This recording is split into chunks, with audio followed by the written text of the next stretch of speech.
అయితే ఈ భూమి మీద ఉన్నటువంటి ముఖ్యమైనటువంటి 3 రత్నాలేమిటి? పృథివ్యాం త్రీణి రత్నాని జలమన్నం సుభాషితం మూఢైః పాషాణఖండేషు రత్న సంజ్ఞా విధీయతే. అంటే దీని అర్థం ఏంటంటే గనక ఈ భూమి మీద 3 రత్నాలున్నాయట.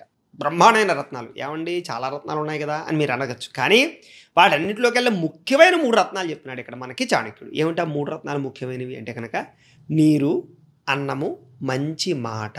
ఇవి చాలా ప్రధానం. కానీ ఈ రత్నాలకి సాటి రానటువంటి ఈ 3 రత్నాలు ఏవైతే ఉన్నాయో ఇవి జీవితంలో చాలా ముఖ్యమైనటువంటివి.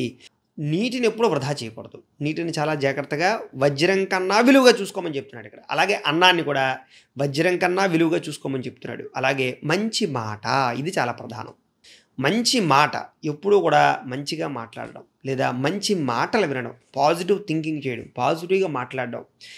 ఎదుటి వ్యక్తుల గురించి కూడా పాజిటివ్‌గానే మాట్లాడడం. పాజిటివ్‌నెస్‌నే తీసుకోవడం. ఒక దోషం లేని మనిషి ఉంటాడా చెప్పండి? ప్రతి మనిషిలోని ఏదో ఒక దోషం ఉంటుంది. ఒక మనిషి గొప్పవాడు అని చెప్పి ఒప్పుకునే పరిస్థితులు ప్రస్తుత కాలంలో ఉన్నాయంటే లేవు. ఒక మనిషికి తప్పు వెతకాలి అంటే గనక ఎన్ని తప్పులైనా వెతకచ్చు. రాముడి దగ్గర కూడా తప్పులు వెతుకుతున్నారంటే చూడండి ఇంకా.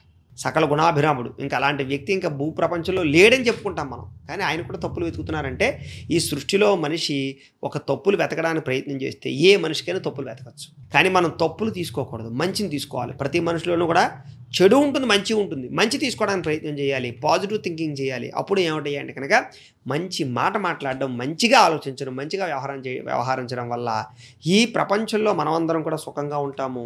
అలాగే అందరిని అర్థం చేసుకోగలుగుతాము. అన్యోన్యత పెరుగుతుంది అని చెప్తున్నాడు ఇక్కడ మనకి చాణక్యుడు.